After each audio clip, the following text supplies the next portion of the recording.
শ্রী শ্রী ঠাকুরের এতক্ষণ যারা নামামৃত সুধা পান করলেন তাদের মানব জীবন শ্রেষ্ঠ জীবনের একমাত্র উদ্দেশ্য ঈশ্বর প্রাপ্তি, তা যেন এই জীবনেই সফল হয়।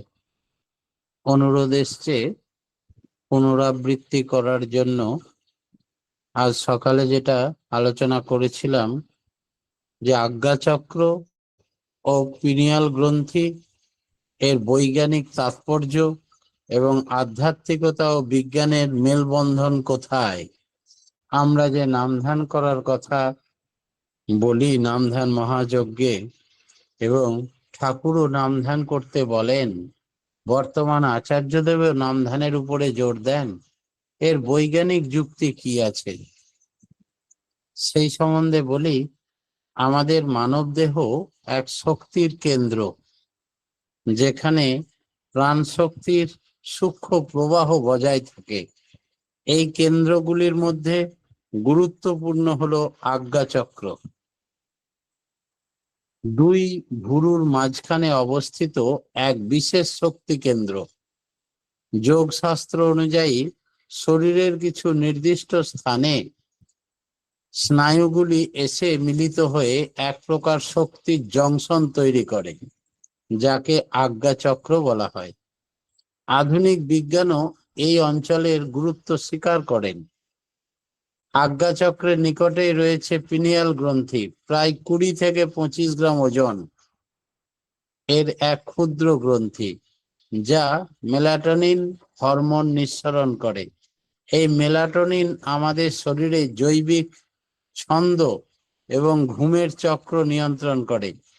আজ্ঞাচক্রে মনোসংযোগ করলে পিনিয়াল গ্রন্থি উদ্দীপ্ত হয় এবং মেলাটোনিনের ক্ষরণ বৃদ্ধি পায়। ফলে প্রথমত কোষের সুরক্ষা বৃদ্ধি পায়, দ্বিতীয়ত বার্ধক্যের প্রক্রিয়া বিলম্বিত হয়, তৃতীয়ত স্মৃতিশক্তি ও রোগ প্রতিরোধ ক্ষমতা বেড়ে যায়। আমরা প্রতিদিন প্রায় 21,600 বার শ্বাস নিই, যার ফলে কোষে কিছু ক্ষয় হয়। পিনিয়াল গ্রন্থি সক্রিয় থাকলে এই ক্ষয় হ্রাস পায়, তবে 40 বছর পর এই গ্রন্থির কর্মক্ষমতা কমে আসে, যা অকাল বার্ধক্য ডেকে আনতে পারে। তাই শ্রী শ্রী ঠাকুর অল্প বয়স থেকেই নাম জপ এবং দীক্ষার উপরে বিশেষ গুরুত্ব দিয়েছেন। নাম জপ ও পিনিয়াল গ্রন্থি মন অত্যন্ত অস্থির। বিজ্ঞান আজও মন নিয়ন্ত্রণের জন্য কোনো ঔষধ আবিষ্কার করতে পারেনি। একমাত্র বীজ মন্ত্রের মাধ্যমেই মনকে নিয়মিত অভ্যাসে এনে তাকে স্থির করা সম্ভব। মনকে ত্রাণ করে যা, তার নাম মন্তর। মনকে নিয়ন্ত্রণ করে একমাত্র মন্তর জপ করলে। শ্রী শ্রী ঠাকুর বলেছিলেন, ভালোবাসতে মনের ভিতর কোনো গোলমাল রাখিস নে, দেখ মনই কিন্তু সব করে। নাম জপের মাধ্যমে ইষ্টকে অন্তরে স্থায়ীভাবে যুক্ত রাখা সম্ভব। ঠাকুরের বাণী, এসো প্রাণ খুলে নাম করো। নাম জপের ফলে পিনিয়াল গ্রন্থি উদ্দীপ্ত হয়, মেলাটোনিন ক্ষরণ বাড়ে এবং দেহ মন সতেজ থাকে। আধুনিক গবেষণাতেও দেখা যায় যে নাম সাধনা এবং ধ্যান মেলাটোনিন নিঃসরণ বাড়িয়ে রোগ প্রতিষেধক শক্তি বৃদ্ধি করে এবং মানসিক চাপ হ্রাস করে। আলো এবং অন্ধকারের ভূমিকা। পিনিয়াল গ্রন্থি আলো অন্ধকারের দ্বারা নিয়ন্ত্রিত হয়। সূর্যোদয়ে মেলাটোনিন নিঃসরণ করে কমে যায় আর রাত্রে বেড়ে যায়। তাই ঠাকুর বলেছেন, উষা নিশায় মন্ত্র সাধন, চলাফেরায় জপ, যথাসময় ইষ্ট নির্দেশ, মূর্ত করায় তপ। নাম ধ্যানের উপকারিতা সম্বন্ধে প্রথমত স্মৃতিশক্তি বৃদ্ধি পায়, দ্বিতীয়ত রোগ প্রতিরোধক ক্ষমতা বৃদ্ধি পায়, তৃতীয়ত মানসিক চাপ ও উদ্বেগ কমানো হয়, 4 নম্বর বার্ধক্য বিলম্বিত হয়, 5 নম্বর দেহে প্রাকৃতিক শক্তি সঞ্চার হয়। শ্রী ঠাকুর বলছেন, ধ্যানটা করো, যা চিন্তা করবি তাই পাবি। ধ্যানের মধ্যে চিন্তা করাটাই প্রাপ্তির উপায়। নাম করো, হরির নাম করো, শরীরে দিন দিন বল বৃদ্ধি হয়ে উঠবে। তার জন্য ভাবনা কি? নাম টনিকের কাজ করে। নামকে মর্তের অমৃত বলা হয়, নামকে সুধা বলা হয়। মন নিয়ন্ত্রণে নাম জপ অনিবার্য।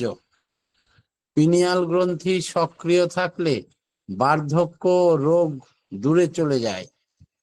3 নম্বর হচ্ছে আধুনিক বিজ্ঞানও নাম সাধনার সুফল মেনে নিয়েছে। 4 নম্বর হচ্ছে নিয়মিত নাম ধ্যান জীবনের মনোন্নয়ন ঘটায়। আসুন আমরা সকলে মিলিতভাবে নামের অমৃত ধারার আস্বাদন করি এবং অবগাহন করি এবং এক সুস্থ, বলিষ্ঠ ও শান্তিপূর্ণ জীবন লাভ করি। আধুনিক বিজ্ঞান পিনিয়াল গ্রন্থির অপরিহার্য গুরুত্বকে আকুণ্ঠ স্বীকার করেন। National institute of health NIH এর গবেষণায় দেখা গেছে পিনিয়াল গ্রন্থি মেলাটোনিন নামক হরমোন নিঃসরণের মাধ্যমে আমাদের দেহের অভ্যন্তরীণ জৈবিক ছন্দকে সুচারুরূপে নিয়ন্ত্রণ করে এবং আমাদের শরীর ও মনকে পর্যাপ্ত বিশ্রাম প্রদানে মুখ্য ভূমিকা পালন করে। ফ্রন্টিয়ার্স ইন এন্ডোক্রিনোলজি জার্নালে প্রকাশিত হয়েছিল 2018 সালে। একটি গবেষণায় দেখা গেছে যখন আমরা আজ্ঞাচক্রে মন সংযোগ করে নাম করি তখন পিনিয়াল গ্রন্থি বিশেষভাবে উত্তেজিত হয় এবং মেলাটোনিনের ক্ষরণ উল্লেখযোগ্যভাবে বৃদ্ধি পায়। এই মেলাটোনিন আমাদের শরীরের কোষগুলোকে ক্ষতিকর প্রভাব থেকে রক্ষা করে, মানসিক চাপ কমাতে সাহায্য করে এবং দেহের স্বাভাবিক রোগ প্রতিরোধ ক্ষমতাকে আরো শক্তিশালী করে তোলে। আমরা প্রতিদিন প্রায় 21,600 বার শ্বাস প্রশ্বাস গ্রহণ করি। এই স্বাভাবিক শরীরবৃত্তি ও প্রক্রিয়ার ফলে আমাদের শরীরের কোষগুলিতে যে স্বাভাবিক ক্ষয় হয় তা থেকে রক্ষা পাওয়ার জন্য পিনিয়াল গ্রন্থিকে সচল রাখা একান্ত জরুরি। কিন্তু দুঃখের বিষয় হলো প্রায় 40 বছর বয়সের পর পিনিয়াল গ্রন্থির কার্যকারিতা ধীরে ধীরে হ্রাস পায়। তাই অকাল বার্ধক্যের একটি অন্যতম কারণ হতে পারে। জার্নাল অফ পিনিয়াল রিসার্চ থেকে দেখা গেছে যে যেমন তেমন কাজ, সকাল সকাল সাজ, সেই জন্যই 12 বছর বয়সেই দীক্ষা এবং নিয়মিত নাম ধ্যান অভ্যাস করার কথা ঠাকুর বলেছেন। এই দীর্ঘদিনের অভ্যাসে লেগে গেলে তখন 40 বছর অতিক্রম হলেও সেখান থেকে নিয়মিত ক্ষরণ শুরু হয়ে থাকে, তাতে কোনো ব্যাঘাত ঘটে না। এই কারণেই ঠাকুরের অল্প বয়স থেকে দীক্ষার গুরুত্ব এত দিয়েছেন এবং বিশেষভাবে জোর দিয়েছেন নামের মাধ্যমে পিনিয়াল গ্রন্থিকে সক্রিয় রাখা সম্ভব, যার ফলে বার্ধক্যের প্রক্রিয়া বিলম্বিত হয় এবং আমাদের শরীর ও মন দীর্ঘকাল সতেজ থাকে। এই সমস্ত নাম ধ্যান করতে গেলে মনটাকে যে স্থির করবে, আনন্দে রাখবে, মনকে ত্রাণ করে যা তার নাম মন্তর।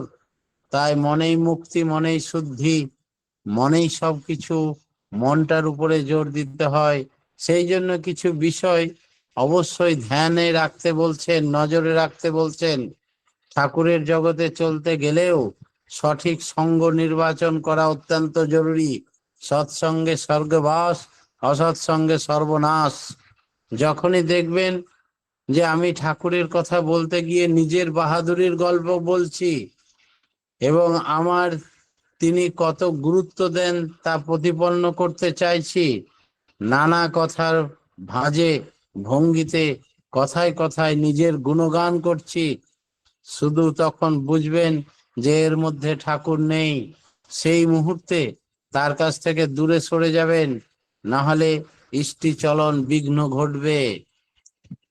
যখনই দেখবেন আমি আপনাকে ঠাকুরের দিকে যা না ঠেলে আমার নিজের দিকে টানছি, একটা দল বাঁধতে চাইছি, আপনাকে আমি নিজের প্রয়োজনে ব্যবহার করছি, আপনি আর ঠাকুরের মধ্যে আমি নিজেকে দেওয়ালের মতো প্রাচীর তুলে দিতে চাইছি, তখনই সাবধান হন। আমাকে আপনার ঘাড় থেকে ঝেড়ে ফেলে দিন, তাছাড়া ঠাকুর আপনার জীবনে অধুরা থেকে যাবে, ঠাকুর বুঝতে পারবেন না। যখনই দেখবেন আমি আপনাকে পদের লোভ দেখাচ্ছি, প্রবৃত্তির প্রলোভনে ফেলছি, আপনার লোভ রিপুকে সুড়সুড়ি দিয়ে নিজের দল গড়তে চেষ্টা করছি, সাবধান হন। আপনি আপনার ঈশ্বর সাধনার পথে বাধা ছাড়া আর কিছু নয় বলে তাকে দূরে ছড়িয়ে দিন। যখনই দেখবেন আমার মধ্যে ঠাকুরের মতের উল্টো চলন রয়েছে, আচার্য দেবের কথার বিরুদ্ধে চলন রয়েছে, সাবধান হন। তখনই আপনারা মাথা থেকে তাকে দূরে সরিয়ে দিন, না হলে ডুবে যাবেন, আর কখনোই উত্থান হবে না। যখনই দেখবেন আপনি আপনার কাছে অন্যের নিন্দা করে নিজেকে বড় করতে চাইছি, প্রতিনিয়ত কথায় কথায় অন্যের দোষ ত্রুটি নিয়ে গল্প করছি, অন্যকে খাটো করে নিয়ত আনন্দ উপভোগ করছি, সাবধান হন। তখনই তার সঙ্গ ত্যাগ করুন, নাইলে আপনি অধঃপথে যাবেন, নরকগামী হবেন। যখনই দেখবেন আমার মধ্যে ঠাকুর নেই, বরং অর্থের প্রতি লোভ আছে, কপটতা লুকিয়ে রয়েছে, মিথ্যাচার রয়েছে, গভীটিন রয়েছে, পদের লোভ ক্ষমতার জাহির রয়েছে, দল পাকানোর বুদ্ধি আছে, সাবধান হন। আমার মাথায় তুলে রাখবেন না, তার সঙ্গ ছেড়ে চলে যান, না হয় জাহান্নামের যাত্রী হবেন নিশ্চয়। শ্রী শ্রী ঠাকুর এতভাবে আমাদের সাবধান করে বলে দিয়েছেন। তাই শ্রী শ্রী ঠাকুরের আজকের এক ভক্ত, তিনি অনুরোধ পাঠিয়েছেন, নতুন ভক্ত, হালে দীক্ষা নিয়েছেন। তিনি বলছেন যে ঠাকুরের জীবনীটা যদি খুব সংক্ষেপে বলেন, এমন কোন একটা বইয়ের মধ্যে খুব সংক্ষেপে আমি জীবনীটা বুঝতে পারি না, তিনি মহাসমুদ্র। আমরা হালেই দীক্ষা নিয়েছি, তাই তার অনুরোধে শ্রী শ্রী ঠাকুরের জীবনী সম্বন্ধে সংক্ষিপ্ত আলোচনা করছি। শ্রী শ্রী ঠাকুর অনুকূল চন্দ্র 1888 সালে 14ই সেপ্টেম্বর শুক্রবার সকাল 7:05 পাবনা জেলার হিমায়তপুর গ্রামে অধুনা বাংলাদেশে জন্মগ্রহণ করেন। শ্রী শ্রী ঠাকুরের পিতার নাম ছিল শিবচন্দ্র চক্রবর্তী, মাতার নাম মনমোহিনী দেবী। 1889 সালে শ্রী শ্রী ঠাকুরের অন্নপ্রাশন অনুষ্ঠান হয়। ঠাকুরের নামকরণ করেন মাতা মনমোহিনী দেবী। একটি কবিতার প্রথম অক্ষরগুলি নিয়ে তার নামের আদ্যা অক্ষরগুলির উপর দাঁড়িয়ে এই কবিতার আশীর্বাদ করেছিলেন তিনি। অকুলে পড়িলে দিনহীন জনে, নোয়াইও শির কহিও কথা, কুল দিতে তারে সেধ প্রাণ প্রণে, লক্ষ্য করি তার নাসিও ব্যথা। প্রত্যেকটি লাইনের আদি অক্ষর অনুকূল। প্রেম, ভালোবাসা, সহানুভূতি, বাস্তব অনুশীলনের কথাই যেন কবিতাটির প্রাণ এবং ঠাকুরের পরবর্তী 81 বছরের ভাগবত জীবনের মহা রূপরেখা। 1893 সালে শ্রী শ্রী ঠাকুরের হাতে খড়ি হয় এবং 1898 সালে ঠাকুর পাবনা ইনস্টিটিউশন স্কুলে ভর্তি হন। 1906 সালে পাবনা ইনস্টিটিউশনে পড়াকালীন 18 বছর বয়সে ষোড়শীবালা দেবীর সঙ্গে তার বিবাহ হয়। তখন ষোড়শীবালা দেবীর বয়স ছিল 12 বছর।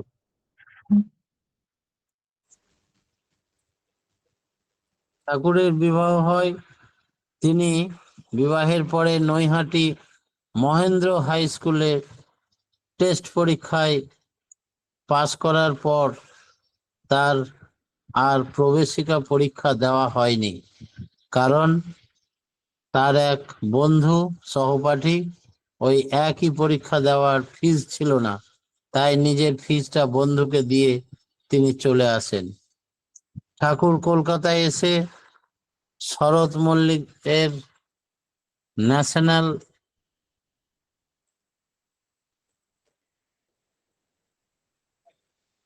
মেডিকেল স্কুলে বউবাজার স্ট্রিটে ভর্তি হন। সেখানে ডাক্তারির ফাইনাল পরীক্ষায় সব বিষয়ে পাশ করে গেছিলেন। ধাত্রীবিদ্যার মৌখিক পরীক্ষায় হাস্যস্কর ভাবে মাস্টার মশাই ব্যক্তিগত আক্রোশে তাকে ফেল করিয়ে দেন, তাই তার ডাক্তারি পরীক্ষায় আর পাশ করা হলো না। তখন তার বয়স ছিল 22 বছর। তারপর শ্রী ঠাকুর পাবনায় গিয়ে ডাক্তারি শুরু করেন। তিনি মানুষের কাছে ধন্বন্তরী ডাক্তার বলে খ্যাতি লাভ করেন। শ্রী ঠাকুর অনুভব করেন যে মানুষের রোগ দেহে নয় মনে হয়, তাই তিনি মনটা দুষ্ট হলেই জানিস ব্যাধির আথাল হয়, ওইটাকে তুই এড়িয়ে চলিস করবি ব্যাধি জয়, এই মহামন্ত্র ছড়াতে আরম্ভ করলেন। এবং তিনি 22 বছর বয়সে সত্যানুসরণ গ্রন্থ রচনা করলেন, যা কবিগুরু রবীন্দ্রনাথ ঠাকুর অত্যাশ্চর্য হয়ে 7বার জিজ্ঞেস করেছিলেন শরৎদাকে, এই বইয়ের যিনি রচয়িতা তার বয়স কত? বলে 22 বছরের রচনা। আবার 2 লাইন পড়েই বলেন তার বয়স কত? 7বার এইভাবে অত্যাশ্চর্য হয়ে জিজ্ঞেস করেছিলেন। 1913 সালে 7ই ডিসেম্বর সোমবার মাতা মনমোহিনী দেবী তৎকালীন গাজীপুর সৎসঙ্গের রাধাস্বামী মতের চতুর্থ সন্ত গুরু সরকার সাহেব, যার ডাকনাম ছিল বাবু কামতা প্রসাদ, তার নির্দেশে ঠাকুরকে দীক্ষা দেন। বলা প্রয়োজন যে শ্রী ঠাকুরের দীক্ষার পর মুহূর্তেই এই সরকার সাহেব মহাপ্রয়াণ হয়। এক আশ্চর্য ব্যাপার, দীক্ষার সময় বীজ নাম শোনার পরেই মাকে বলেছিলেন যে এই নাম তিনি মায়ের গর্ভ অবস্থাতেই জপ করতেন। 1914 থেকে 1919 এই 5 বছরে মহাভাব সমাধি হয়েছিল ঠাকুরের। সমাধি অবস্থায় তার শ্রীমুখ থেকে যে বাণীগুলো বেরিয়েছিল তা পুণ্যপুঁথি গ্রন্থে লিপিবদ্ধ আছে। একমাত্র অবতার মহাপুরুষ শ্রী শ্রী ঠাকুরের 1917 সালে 26 ডিসেম্বর জয়নগর মজিলপুর চক্রতীর্থ তার ভাব সমাধি হয়েছিল ওয়েস্ট বেঙ্গলে। ঠাকুর প্রথম স্বয়ং দীক্ষা দিয়েছিলেন 1914 সালে ভক্ত শ্রী সতীশচন্দ্র গোস্বামীকে এবং 1917 সালে দীক্ষাদান করেন সুশীল চন্দ্র বসুকে। 1918 সালে 14 এবং 15 সেপ্টেম্বর ঠাকুরের 30তম জন্ম কুষ্টিয়াতে বাংলাদেশের শ্রী শ্রী বিশ্বগুরু আবির্ভাব মহোৎসব পালিত হয় তার জীবদ্দশায়। এই উৎসবে কুষ্টিয়ার বহু বড় বড় ব্যবসায়ী সৎসঙ্গের ভান্ডারায় অকাতরে খাদ্য সামগ্রী দান করেছিল, জিনিসপত্র মুক্ত হস্তে দান করেন। 1922 সালে 31 ডিসেম্বর পরিবার পরিজন সহ পাবনা থেকে রওনা দিলেন। 2রা জানুয়ারি 1923 সালে নেতাজি সুভাষচন্দ্র বসুর পিতৃদেব শ্রী জানকীনাথ বসু ও মাতা প্রভাবতী দেবীর একান্ত অনুরোধে হরনাথ লজের নেতাজির ঠাকুরদার নামে এই লজটি ছিল, তার বাড়িতে গিয়ে ওঠেন এবং 2রা জানুয়ারি দিনটি শ্রী শ্রী ঠাকুরের উৎকল আগমনী দিবস হিসাবে আজও উৎসব পালিত হয়।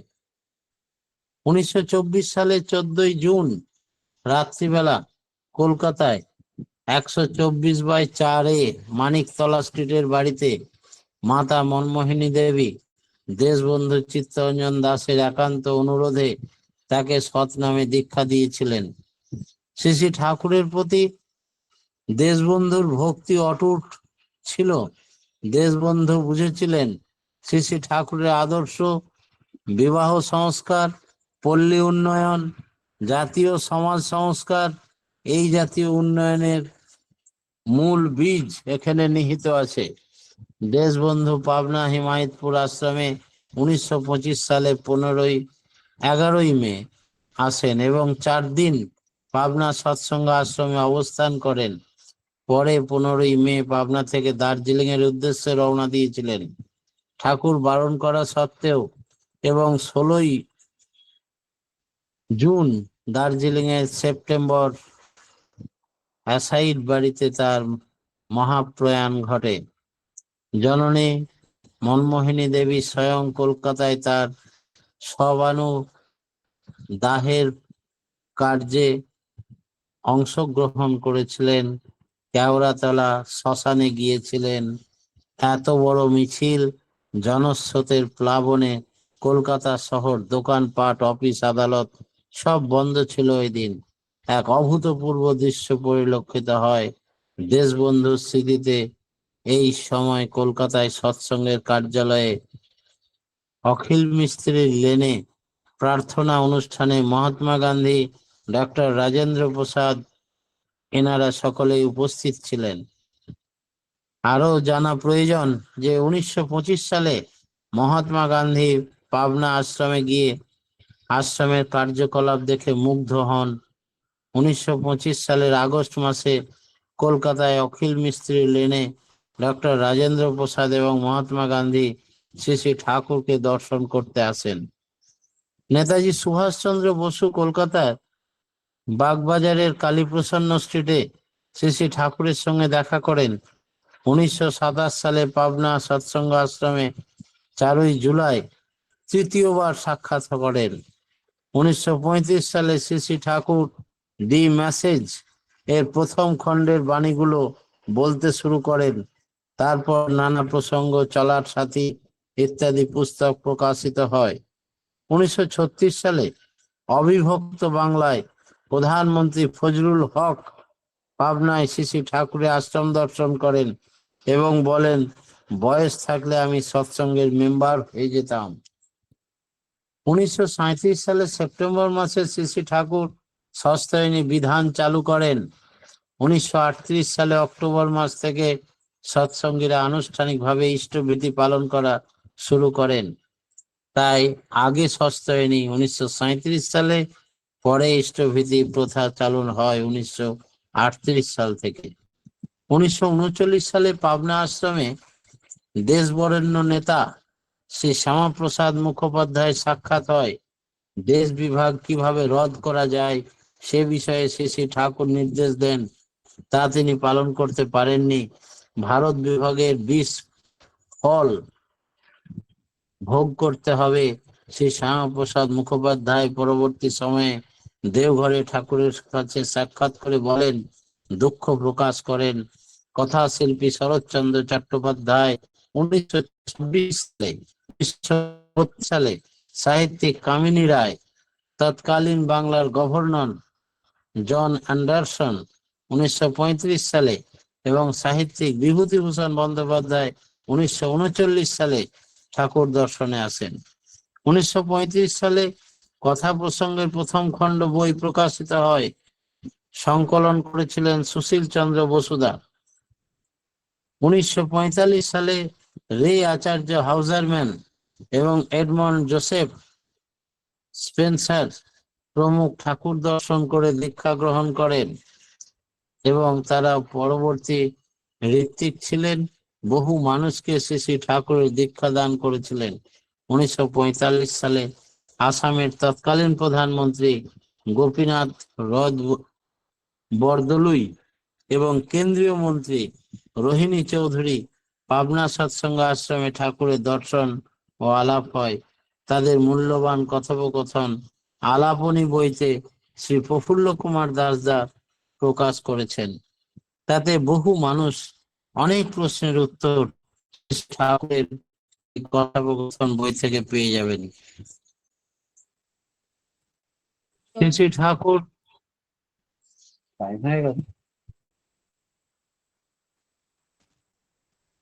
আর একটু বলেনি আগে আগে দাদা, আর 2-3 মিনিট বলে নি। শ্রী শ্রী ঠাকুর 1946 সালে 1 সেপ্টেম্বর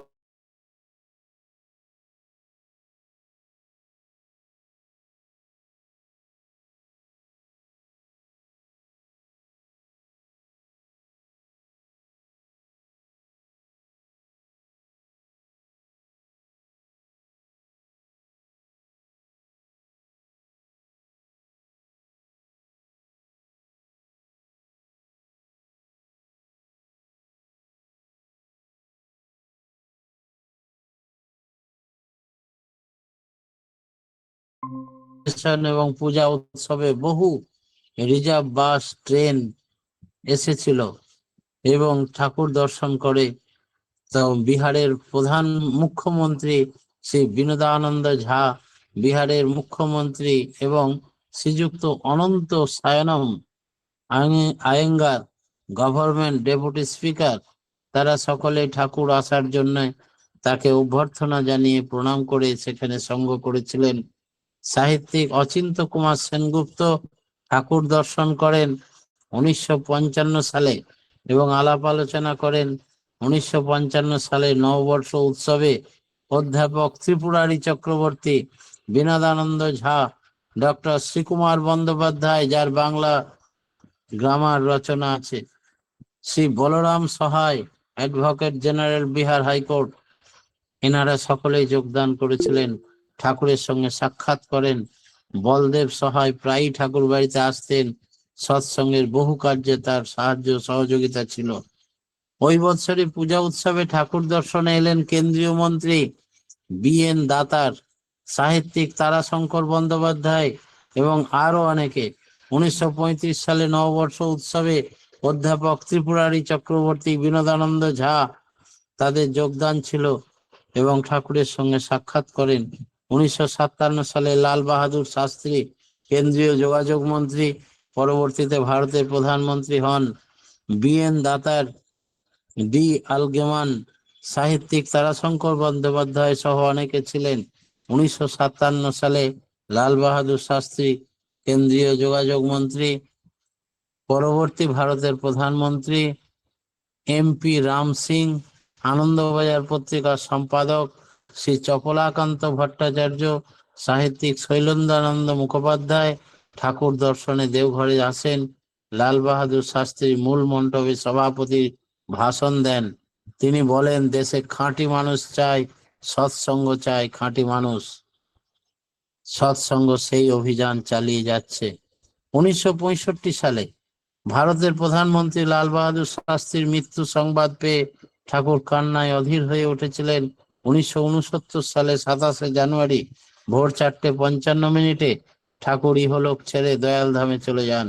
ঠাকুরের মহাপ্রয়াণের পর উত্তরসূরিরা বংশ পরম্পরায় সৎসঙ্গের আদর্শকে কেন্দ্রায়িত করে বর্তমান ধরাধামে লীলায় বিরাজমান এবং তার গতিকে অব্যাহত করে আরো থেকে আরোতর করে এগিয়ে নিয়ে চলেছেন, কান্ডারির কাজ করছেন। প্রত্যেকে সার্বিক মঙ্গল প্রার্থনা জানিয়ে আমার ক্ষুদ্র বক্তব্য এখানে শেষ করলাম। জয় গুরু। জয় গুরু।